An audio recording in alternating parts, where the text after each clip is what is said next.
What you're about to see is me on the right-wing news platform GB News discussing with Nigel Farage the rights of the Palestinians and engaging him on some of his red herring arguments that are designed to distract away from the pressing issue of the Palestinians and the oppression and genocide they're facing. During this discussion, I bring up the point that if the West believes in equal rights, that it should give equal rights to Palestinians along with Jews in the land of Palestine.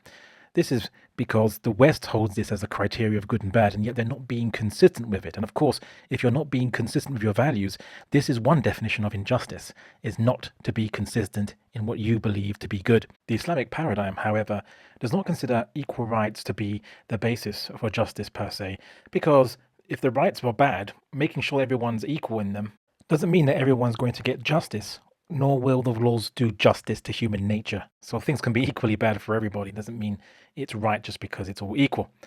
Also, not all things are the same, even if they might appear so. So, for example, it's for this reason that we don't insist Christians stop eating pork in an Islamic system, because Christians don't believe in Islam and are therefore not under Islamic laws and rules, whereas Muslims would be. The same law would not be applied on them as applied on Muslims.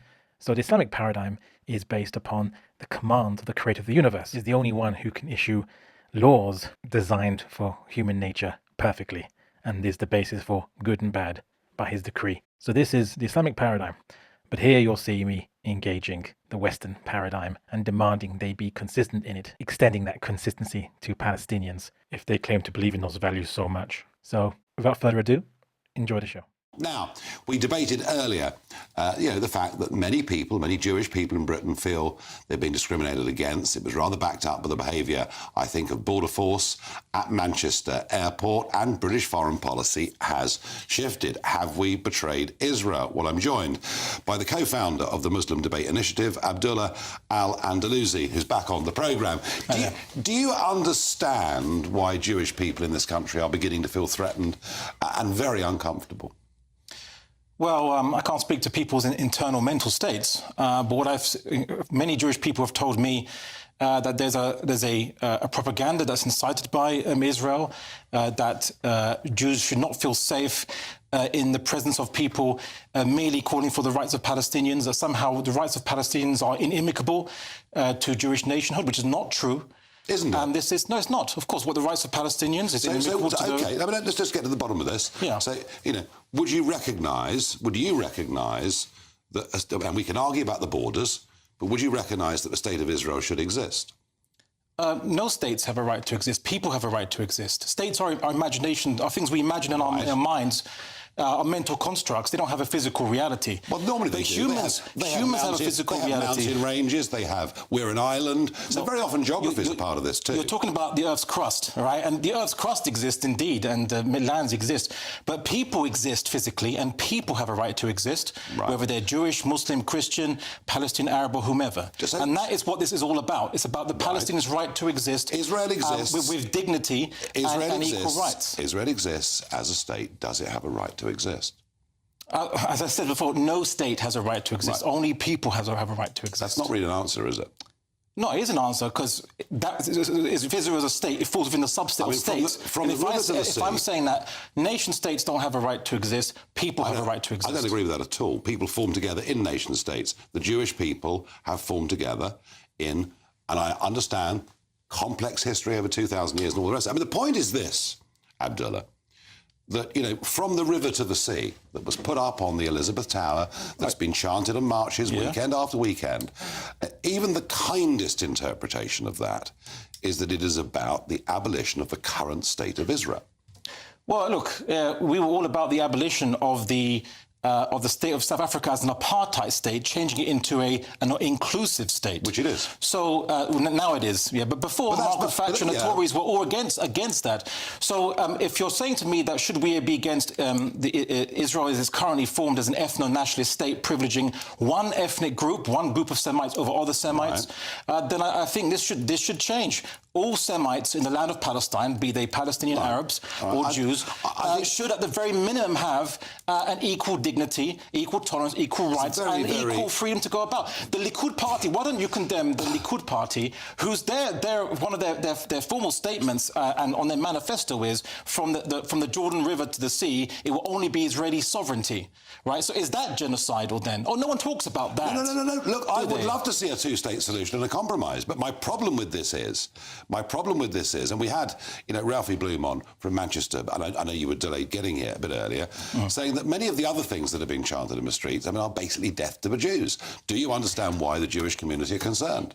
Well, if you'd like to show me video footage of anyone chanting anything that is a racist, or genocidal and so on, if it exists, but guess what? I have not seen it.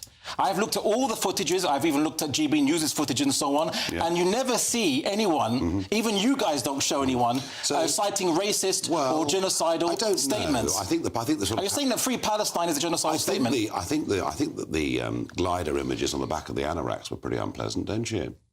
Well, for one individual, the glider image, and the police dealt with those two individuals out of hundreds of thousands of individuals, right? Are you really going to judge the whole march of hundreds of thousands of people by one or two individuals, which the police dealt with? We have showed a lot of footage over time of chanting in the streets, of many other things that normally would not be deemed to be acceptable. Where does all this end, in your opinion?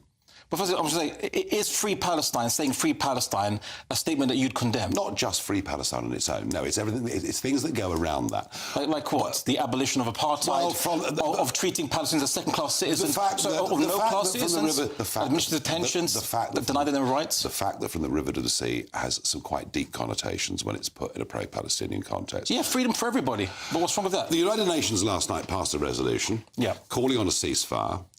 And I'm not condemning it because it did very explicitly say in the resolution that the hostages should be released.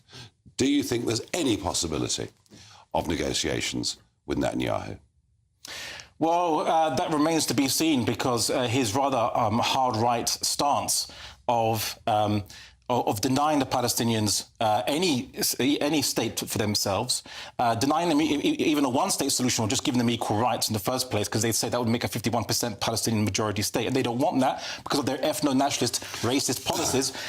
This means that it's very difficult to have any hope with Netanyahu. All we can hope for is that the international community and many in the Israeli public themselves pressure the government to bring to the negotiations to free the Jewish hostages that are held by Hamas and to free the 3,558 Palestinian hostages held by the Israeli government under administrative detention. Whether the Israelis are racist or whether they're just battling for self-survival, surrounded by people and not too far away, Iran and others that want to destroy them, remains to be seen. I'm not saying Israelis in general are racist. I'm saying that the Israeli government has very publicly avowed racist policies about wanting to maintain a Jewish majority. If that entails denying Palestinians equal citizenship in the territories that Israel claims are theirs. If you have people living in your territory and you say it's theirs, it belongs to you yourself, give them equal citizenship then. They don't. I understand the boundary issue. I get that. Abdullah, the only thing that your conversation with me proves, and equally the conversation we had earlier, is that there's no end to this coming any time soon, I'm afraid. In a moment,